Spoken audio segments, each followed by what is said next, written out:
and Desist Podcast. Alrighty, gents, how we doing today? Doing great. We haven't done a show this early in the day. Man, I almost forgot about it, to be honest with you. How could you forget? We have the best guest yet. I forgot about Come on. renewing our website. I forgot about the domain. Yeah, before we introduce our Quick guest, story what here. happened there? You had our website labs, Sean. What do you have to say for yourself? I have nothing to say for myself. My God.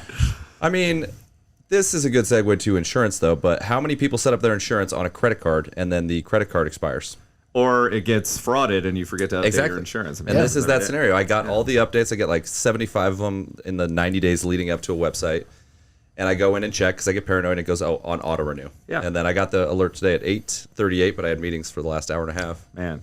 Well, I've been using your credit card to buy things, so it's probably declining. So, are they arriving? It is getting them? actually. Yeah, I ship them to your house just to rub it in, and then I can pick them up from your doorstep. It's great. Cheeky. Boy, can you imagine the ramifications if that did get acquired somewhere else? Someone grabbed our domain. I mean, oh my gosh.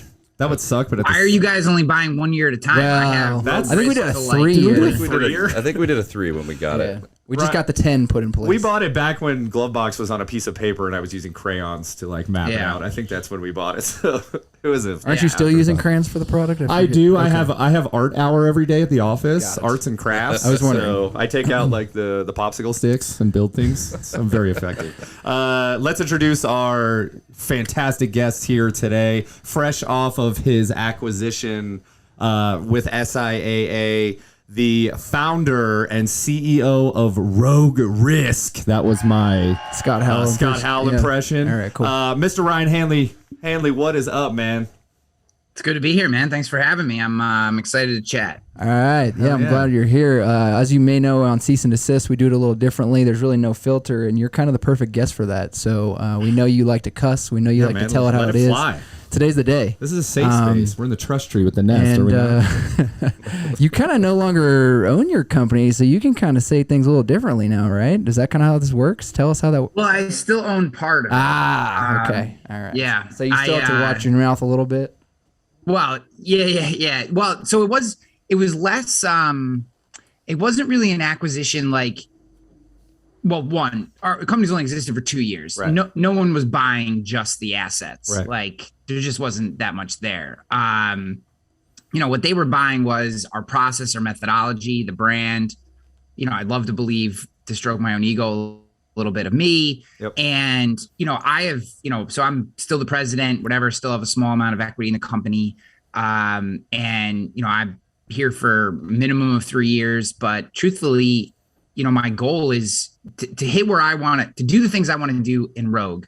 It's going to take 5 to 7 years to get to where I want to be. Right. So, unless something bad happens, or something else amazing comes along after 3 years that would take me away, I have every intention as of right now of sticking around and continuing to grow, because this move was less about like me just getting paid. I mean, obviously I hadn't paid myself in over 2 years. I mean, that's kind of the entrepreneurial lifestyle. Yep. And now I get a salary or whatever, but it was more about there's something that I want to prove is possible. And, as just a way to say fuck you to all the haters who've posted on my blog posts, social media comments, and YouTube videos. What has this guy done for the last decade? Yeah. I'm going to do something, and then I'm going to shove it down their throat, and they can all eat a dick. And that's basically. I can't wait for round two. Wow, that's the first time that someone said that on the show. That's great. Ryan, can you dig into some of those things until they choke on it? Can you dig into some of the things that you are wanting to do in 5 to 7 years? Because that 5 to 7 years in insurance, with the way it's running right now, is certainly a long time. Can we take a step back though, real quick? Because I think it's important to set the context of what Rogue Risk is. And the principles that you built it on, because it is super unique. I remember talking to you at BrainShare last year a little bit about it. So I think it's important to set the precedence of what Rogue Risk is and why it's different.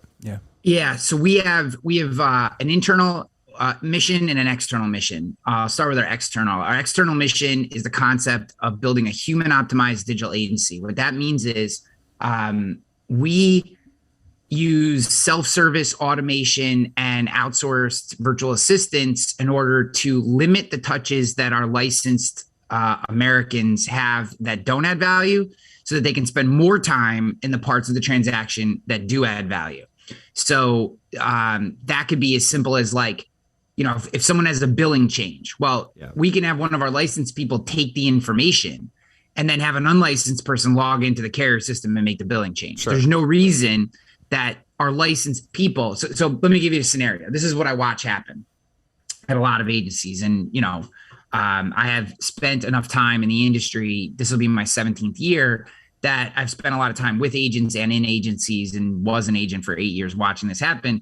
CSR, we call them CSAs, Client Success Associates, but CSR gets a phone call, say there's a 20-minute time block, right? Well, what they do is they spend 3 minutes with the client and then rush off the phone because they know it's going to take 17 minutes to log into the carrier system and make the change and submit it and verify it, and then log into the AMS and document that they did it and email the client and confirm it was done. And then it goes to junk mail and then they have to call back in.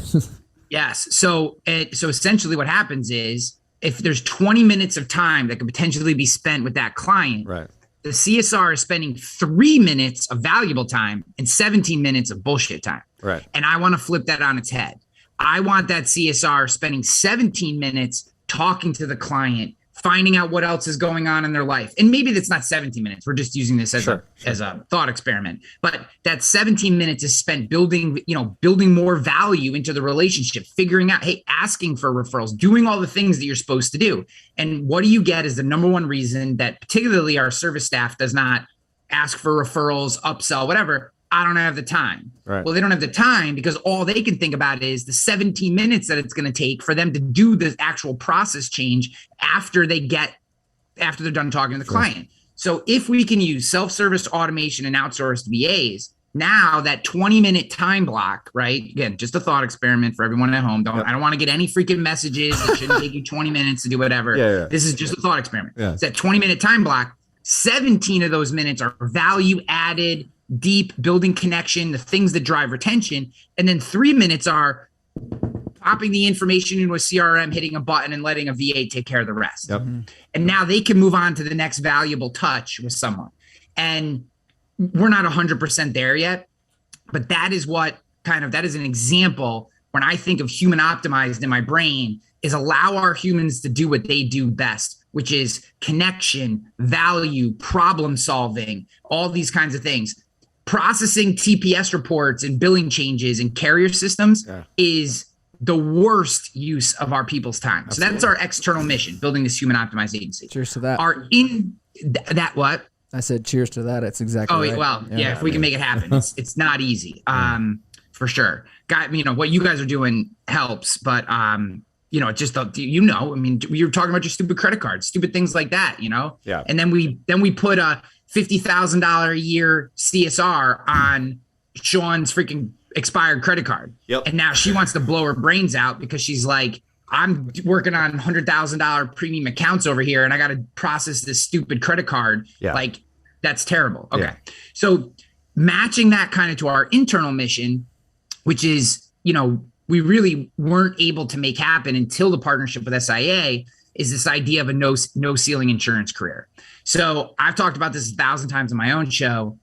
It absolutely kills me when, some old fat white guy tells some 32-year-old niece or nephew or son or daughter or whoever that they're never going to own this. They didn't earn it. They didn't make the investment. Wait till you're, wrinkly and old like me, and then maybe you can own a part of the. Screw that. Yeah. I hate that we put these false obstacles on top of our people. Now, not every agency does this, and some have really, really good plans for allowing their people to develop, and I think that's amazing. But it's never been done at scale. So I want to build out, and we are building out today. I actually this morning was working on some of the contract language. When you come into Rogue, there are one of 4 places that you can start. You can either start as a new business coordinator, which is an unlicensed position where you're learning the business. Really what you're doing is taking people from lead and you're qualifying them to be suspects, at which point licensed producers take over. Yep. So you're asking questions, you're working the system, you're learning it while you're getting licensed, right? That's kind of an entry level, brand new, not even licensed position. You then would graduate to a select producer. Select producer is 100% inbound small business. Right now, we're doing over 300 leads a month, right? That number is only going to increase as I'm able to allocate more of my time to marketing and we build more channel partnerships. And as that number increases, we need people to pick up the phone, solve problems, and sell policies. Yep. You're going to get 1,000 at bats. This is double A ball, right? You're playing double headers just to get at bats in, to get work. Yep. That's what this is about, right? If it's a baseball analogy. Yeah. So that's once you graduate from select, which let's tentatively put that trigger somewhere around $1 million in premium, you have the ability to apply and become a premier producer. That's where we teach you how to hunt. Yep. So now you've learned how to take inbound calls. Now we're going to teach you in Premier how to hunt larger middle market accounts. And when you graduate from there, you have the ability to either start your own rogue location or ultimately launch your own agency. So if you wake up and you're some 23-year-old egotistical dick and you'd say to yourself, I want to own 10 locations someday, Rogue can help you make that happen. Well, that's cool. Bravo. That's a very streamlined process. I don't think most agencies consider that. Let me ask you this, Hanley.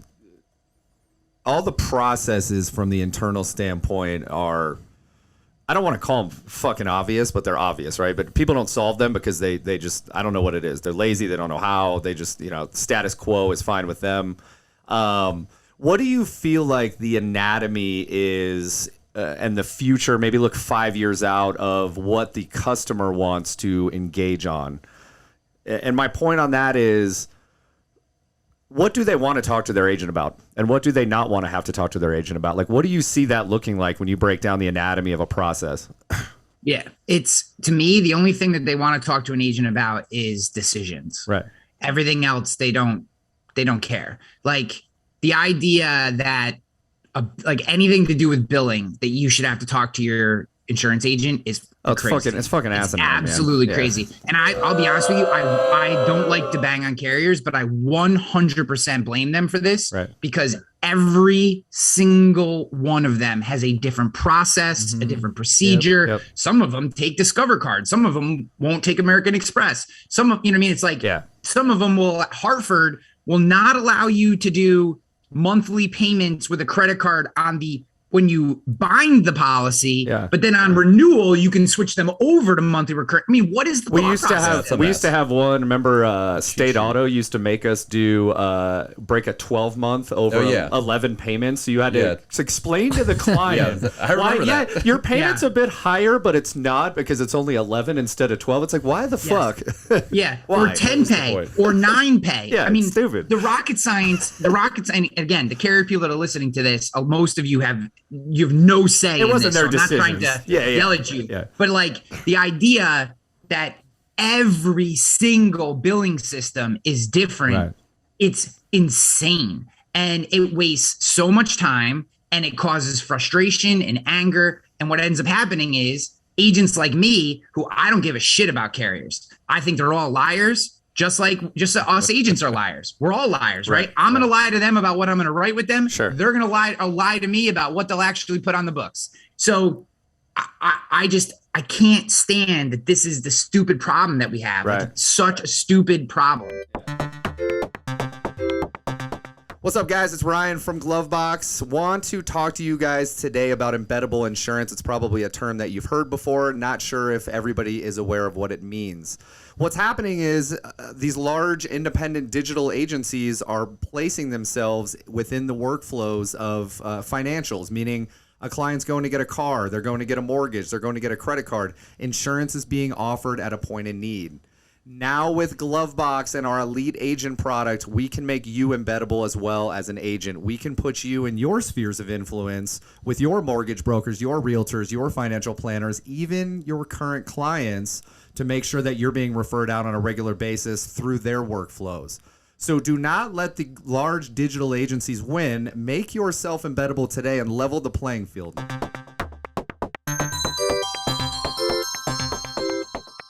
Do you think carriers spend way too much time and energy trying to make their own specific systems different or better 100%. than looking at than looking at the landscape of the market and say, look, how do we fit into an ecosystem, as opposed to My point being, there's one specific carrier that has spent so much fucking money and time and energy on developing their own ways of presenting quotes, their own ways of trying to brand themselves within their agent's process. And what they don't understand is an agent would have to one-off your sweet fucking process that you just created to even use it.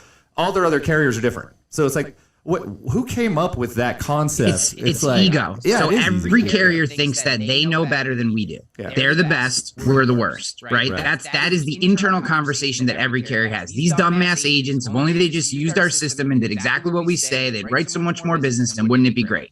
They're bureaucrats. Now they're good people and they care. Sure. The unfortunate part is they're not entrepreneurs. Sure. So you don't now there are examples, right? There are exceptions to this rule. There are amazing people inside of carriers who do have an entrepreneurial mindset, but they are the exception, not the rule. Yeah. So what you have is good people who are trying to solve problems, who think like big business bureaucrats, right? Think Democrats in our current regime, right? They think if only everyone just did exactly what we say and we could get bigger and do it the way we want it to be done, everything would be perfect and everyone would be happy. Right. Unfortunately, if you're starting an agency, or even if you're a producer, you have some modicum of entrepreneurial blood inside you that makes you say, absolutely not, I don't want to do that. Like that I don't want to fit all of my processes in what exactly matches your business, because then all we are is exclusives, right? Right. That's if you do that model, then all you do is become an exclusive. Sure. And then if something breaks, you're handcuffed by them. You're not able to fix it yourself. Or God forbid their rates take a dump.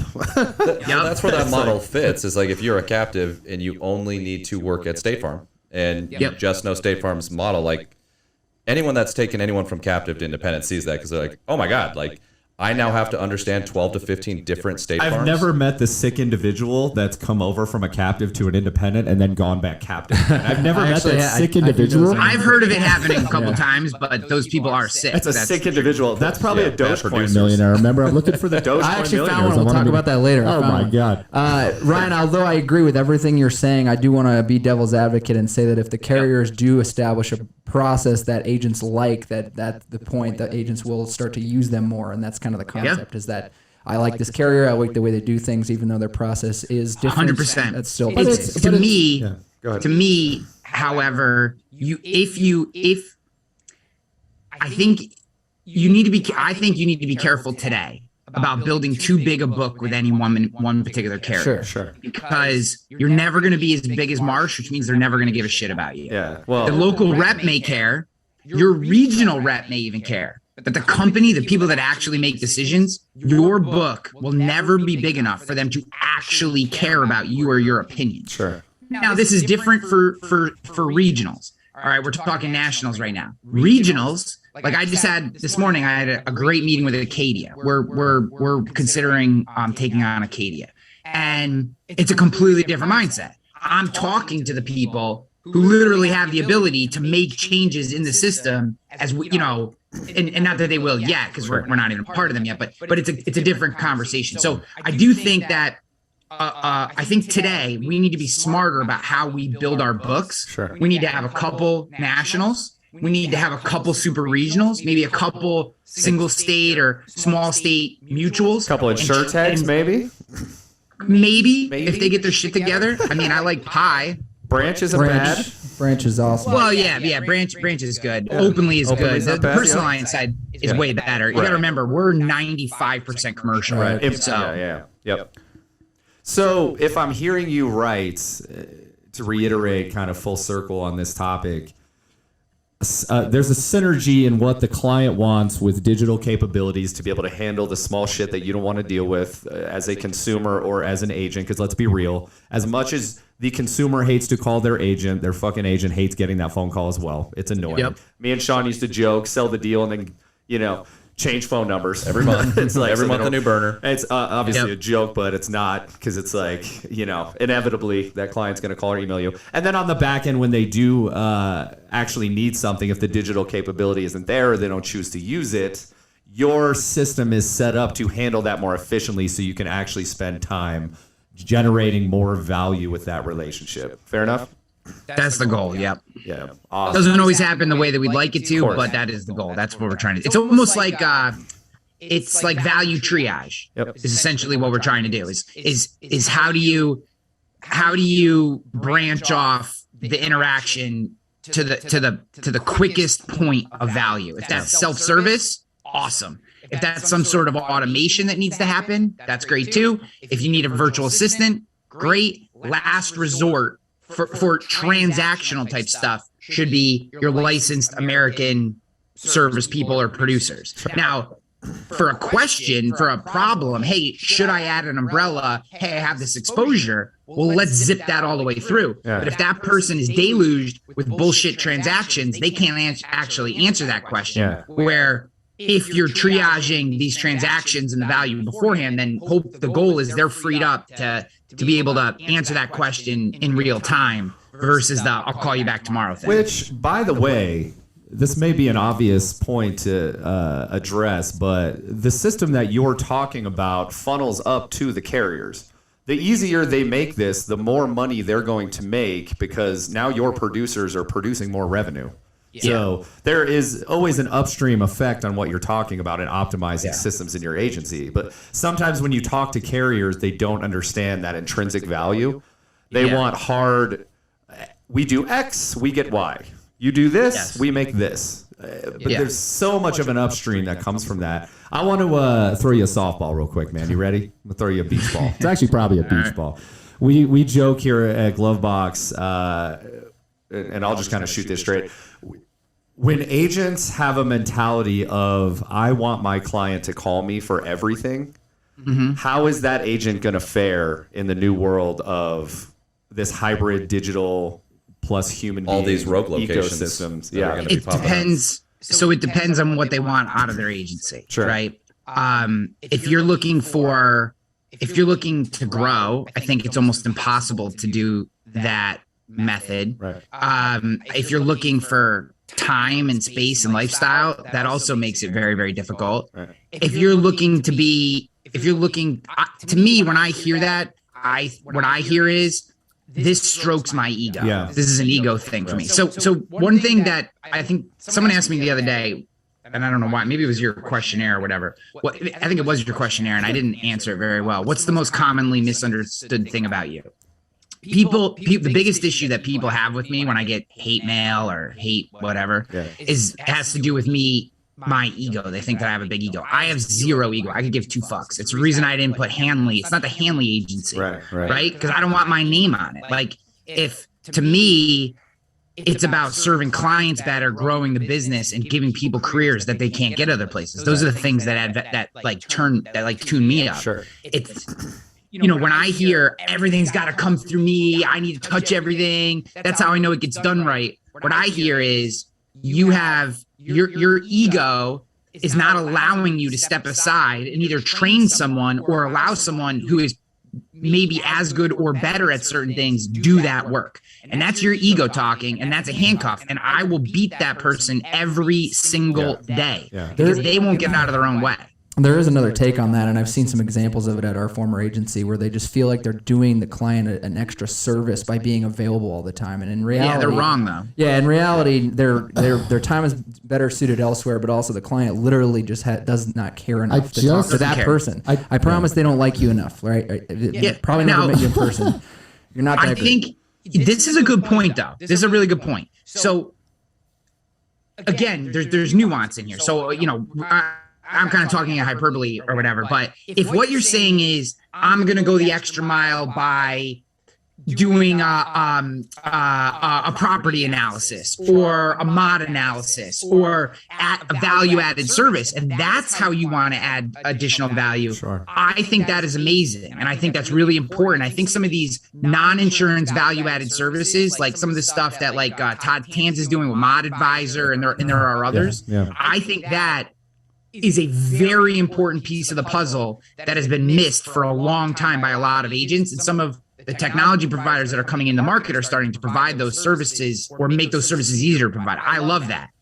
But you call me for everything, I'm going to give you my personal cell phone thing, unless you're dealing with accounts that are $500,000 in premium, I think it's just an ego stroke or an insecurity thing, right? Because otherwise, there is a man or a woman who has a client success associate role in your office who can do all of that And crap they're paid for way that. better than you That's can. why The they're person that does that has like they have their ceiling capped. Like you can only manage so much. Yeah. Let me ask you this: with people that have this type of mentality of I don't want to let technology replace me, right? Yeah. Is that truly what they feel, do you think? Do you really think that they feel like at this juncture in the state of independent insurance that they can be replaced by technology, rendering them useless? Or is that just a defense mechanism for some other reason? Like, how do you feel about that? So one thing that I've realized in life is that I shouldn't say most, more people than we would imagine live every day just in a general state of fear and anxiety. Sure. I think that, not to get too incredibly deep, but I just believe that in life, people wake up, a lot of people wake up and they're just fearful. Sure. They're just scared of things. Sure. I wish that wasn't the case, but I do think that. And I think that's some of it is just a general sense of fear of the unknown, right? If I know how to do something and I can just keep doing it, then I feel safe. Anything new makes me feel fearful. And so there's that. I think there's this other side too, where again, I think it's ego. I think that it's wanting to feel like the man or the woman or whatever. And like if you're controlling all this, then you can feel that way. As soon as someone pays their bill automatically through the Glovebox app and I don't even know about it, it's like, I didn't touch that. I'm not in control of that, and that's what I think the more toxic one is. The just general state of fear. I think those people should just deadlift more and smoke more pot, and I think they'll be happier. The other one I think is a more systemic problem where those are the people that are going to get in their own way. Sure. Well said. What is there? The sky is not falling. Like, I know there's been... You're not a scientist, for right? years now. I am a scientist. What the hell do you know? I can go to Google like anybody else. Wait, what? Whose science are we talking about right now? It's the science of Sean's hair at this point, but we're not going to go down that rabbit hole today because there's secrets in that hair that we don't want to unwrap. Yeah, you don't want to get in there. But are we at a point in the business at this juncture where consumers are actually able to start driving the customer experience conversation, or do they care? They already do drive the customer experience conversation. We're just not listening. Do they leave an agency because they don't like the customer experience? Fuck yes, they do. 32% of all the clients or all the new leads that we get, the reason they're contacting us is because their current insurance provider sucks. So now that doesn't mean independent agents alone. Sure. A lot of them we get a lot of people from Next. We get a lot of people from Progressive. We get a lot of people from other big call center based systems, and they feel like, again, this is why the concept of human optimized, in my opinion, I think is a winner, is because they went to Next because it was easy, right? That's why they went there, which I completely get. If I'm a contractor, I want easy. The problem is I then have a question. What if I have no one to talk to? When I get somebody, they're not really helpful. They don't really give a shit. So I'm like, well, I need to talk to somebody who's going to help me answer this question. So that's what those businesses are lacking. They have gone, in my opinion, swung the pendulum too far towards automation and forgotten about the humans. And what I'm saying is, if we can try to marry both those concepts, where that guy who's trying to buy a policy, as easy as he can because he's on a job site and the town won't let him in until he shows the COI, right? How do we make the experience very easy for him to buy? Sure. But as soon as he has a question, he is then connected to a person who is licensed, who gives a shit, who's going to answer his questions, and who's experienced enough to take care of that, right? That's a tough thing to do, but that is what I am seeing the market is demanding, is that for the things that should be easy, they're easy. For the things that I need help with, I need help. So it's fair to say that right now, currently, agents are losing business because they don't focus on their customer experience. Fair enough? Well, here's the hard part with that. I would love to just be so cavalier as to say, yes, they're losing business. Right. I think that I still think local has some hooks. Right. I think it's losing its hooks, but I think there are a lot of agents who are not listening to their customers, that are not providing them the experience they want, but they're still not feeling The pain. the real pain that they will. Yeah. It's just going to be a slow trickle, right? Like instead of growing by 6% every year, now they're growing by 1 or 2, and they're blaming the market. It's not the market. You're not listening to your customers. So it's a tough conversation, because I don't think anyone is just getting wiped out because of this. Sure. That's my thought process. I mean, we see agencies every day that are, this is how we've done it. This is how we're going to do it. It works. It's worked for 30 years, and we're going to run with that.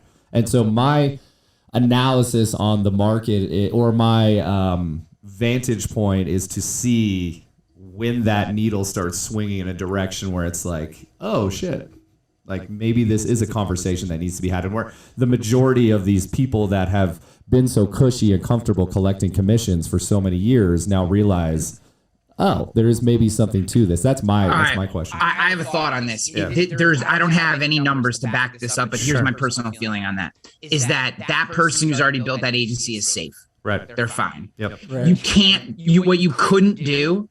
That guy's daughter or son could not, absolutely positively could not build that agency the same way that the current owner built it. So the people that are feeling the pain are the people that want to spin out their own agencies, that want to start their own agencies. Those people have to have a digital aspect to their business. Sure. If you're going to try to be traditional and local and try to grow an agency the way our predecessors, the ones who really built the industry to what it was today, built it, and we have to give them props. They did an amazing job. You just can't do it the same way. So that person who's already there, I don't ever think that they're going to lose enough business for it to really be painful. They're on the back nine. Yes, they're on the back nine. Yeah. But if you're trying to grow today, Yeah. their methodology will not get you there. Sure. Absolutely will not get you there. Fair enough. I think that's quite a good topic that we can run on. We have a lot of kind of knowledge and education experience on that exact topic, so I think you're exactly right. If you don't mind, I want to talk about the acquisition a little bit more. How did the SIAA relationship come into play? And So what's your relationship to Matt? He's awesome. Yeah, so Matt, I've known Matt for a while. I was introduced to him, I think, originally through Paradiso, maybe a decade ago. I don't actually know, but I've known him for a while, and we've always been friendly, never like close, but whatever. And I had a makeup speaking gig at SIA Arizona. Dan Skinner's group down there, great group of people. We were supposed to do a gig in 2020, and then COVID hit. And we had to push it, and finally in September of 2021, we did the gig, and Matt was there on his tour, kind of explaining to the master agencies what was going on with his acquisition and buyout of the former team. So we were there at the same time. I watched his thing, he came to mine, he watched mine, whatever, pleasantries, all good. And then I had a red eye, so I was eating dinner and having a beer at the bar. And he sat down next to me and said, "Hey, can I have a beer with you?" And just a rule of thumb, anytime a CEO of a company says, "Hey, can I have a beer with you?" you just say yes. Yeah. You just do that. So as things would happen, 5 or 6 IPAs later, we're solving all the industry's problems, as these conversations usually degrade into. Yeah. And he mentioned that they were thinking about kind of a digital brand, a digital agency. He was kind of describing some of the features that Rogue had.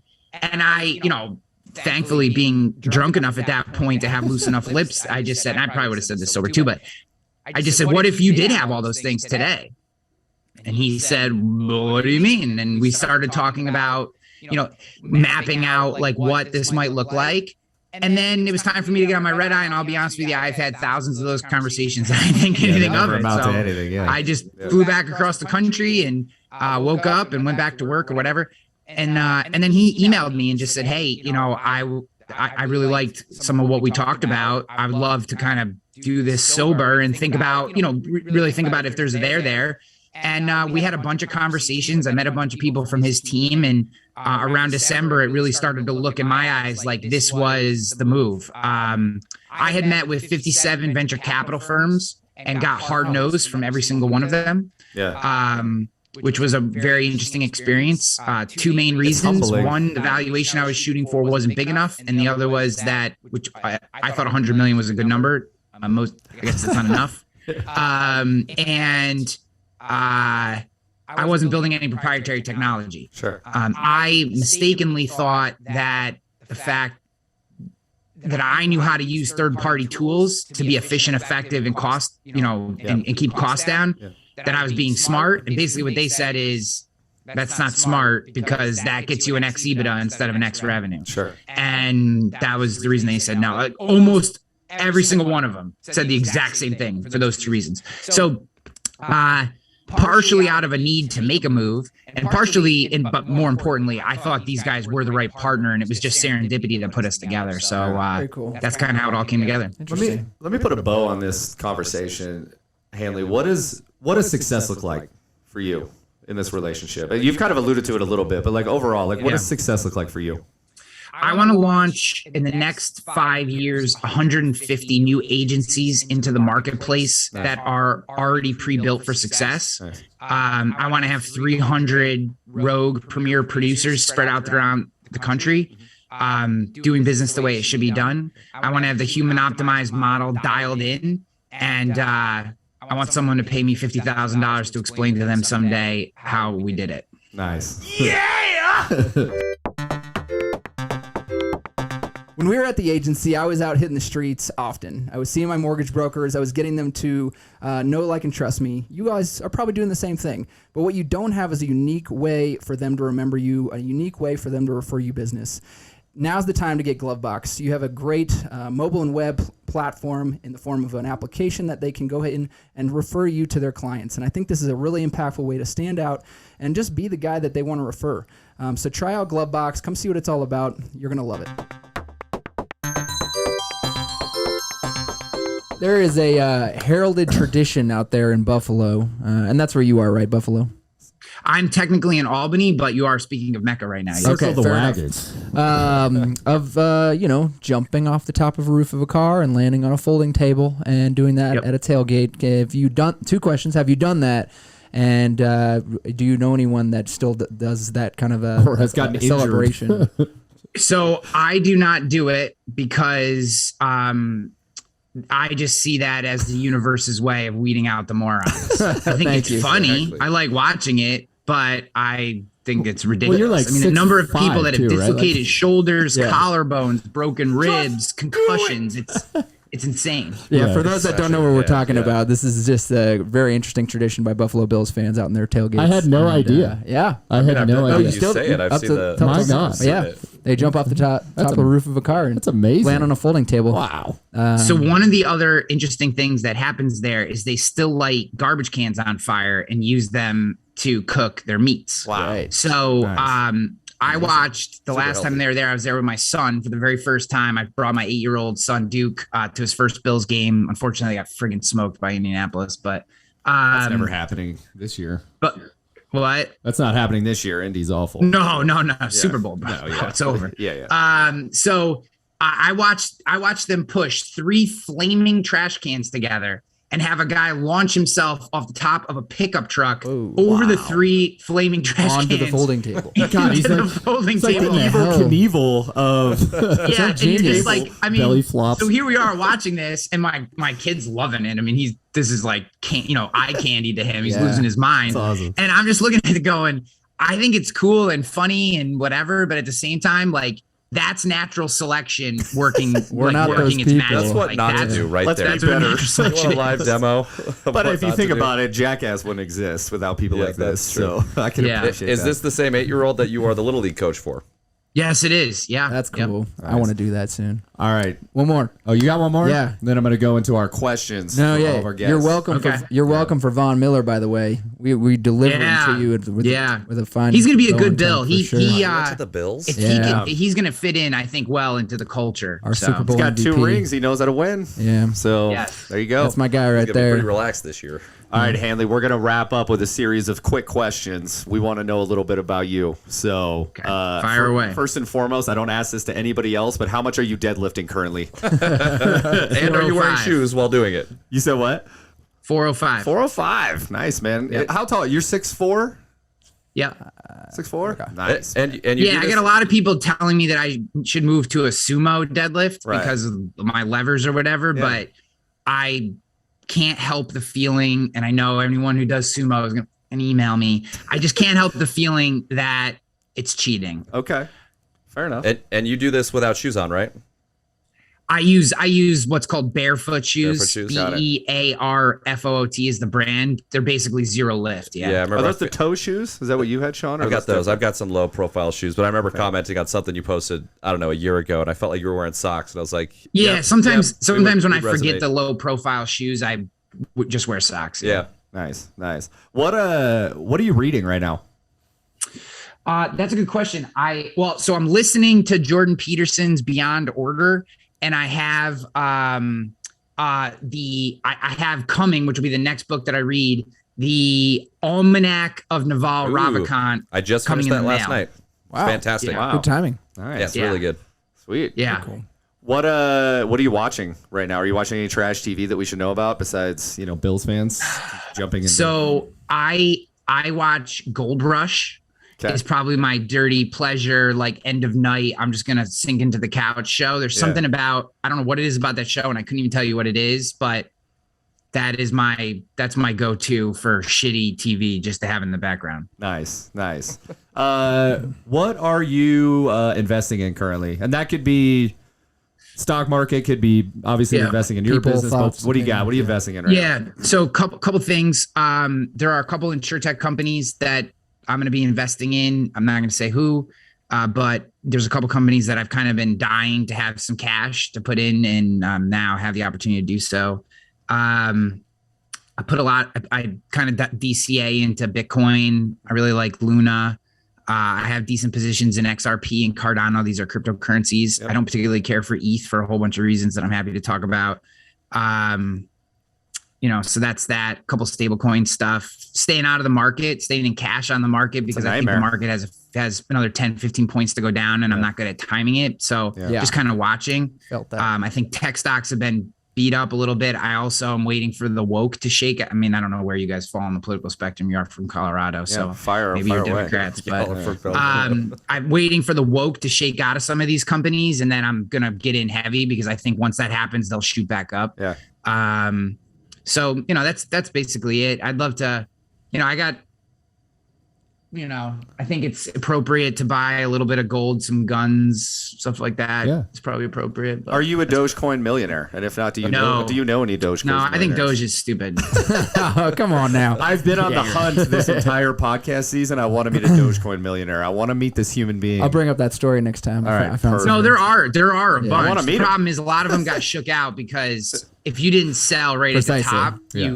you didn't make that much. Now it's like nothing. The problem is Doge's shitty Bitcoin technology. Of course. So if you're going to buy into cryptocurrency and you're interested at all in what's behind it, Bitcoin is the proof of work cryptocurrency. Like, it is the gold standard, whatever. And Doge is just a shitty version of that same protocol. So it's a meme. if it wasn't for Elon fugazi. Musk, it would be worth nothing. Yeah, meme today. crypto. Yeah, pretty much. Last question, man, and I love this one. It's my favorite question. Who are you cheering for? And it could be anything.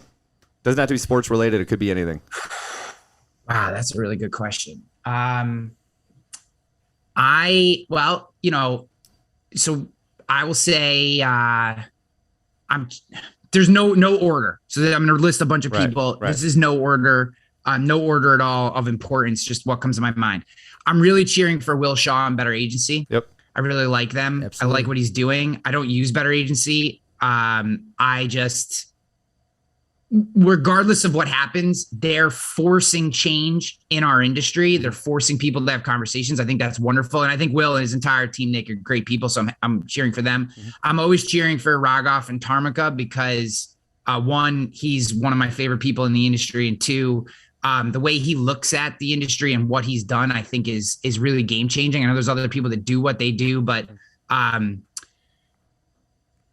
there's a lot to that product and team that people don't know, and it's awesome. I mean, they're really blazing the trail for all of us to come behind. Beyond that, I'd love to see Sid do well at Vertafore, even though I wasn't a huge fan of her going there. Sure. I would love to see her do well. I think of her like a sister, so I'm always cheering for her. And then there's a handful of agents and stuff that I think are doing really cool things that I love to watch. And it's my favorite part of our space, dude, is that there are so many good people doing really interesting things. And they're so willing to help. And, my text messages and DMs are filled up with, 2, 3, 4 year long running conversations where maybe we only mess each other once or twice a month, but willing to stay in touch and support each other. And I find that when you really need something, if you handle yourself the right way and you support other people, when you really need something, people show up in our space. And I think that might be the case in other industries. I don't know, but I know in ours it's true. And it's what I love about this space. And it's why I push the human aspect of it so much. I don't want us to ever forget that while automating self-service, VAs are so important to our future, we can't lose sight of the quality of human beings that we have. And we just need to keep supporting each other. So, yep. I love it, man. Amen. Good answer. Amen. And the Little League team. And the Little League our team. Little League team is baller. So you don't even have to cheer for him. Are you rooting for Sean's cornrows that he's getting tonight? Look at some photos. No, I'm not into the cornrows. I think you should just go bigger blowout. Keep going. I mean, Bigger? I mean, I've seen it bigger, but it'll be back. Yeah, we'll see. We'll have to do like some sort of a poll Okay. once I take the Everyone braids says size doesn't matter until they see the size, You're and the then true they lion tune of change a insurance, little man. bit. So. The lion.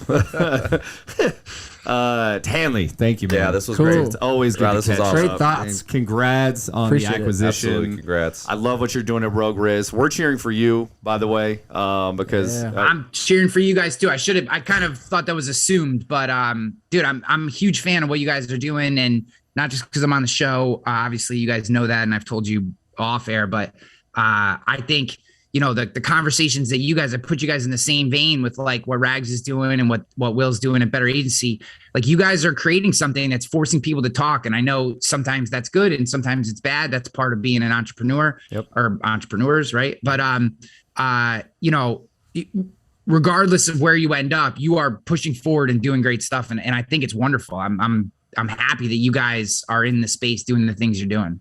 we appreciate Thank it, you. man. We appreciate it. Well, hey, let's catch up soon. And, dude, Rogue Riz, man, let's go.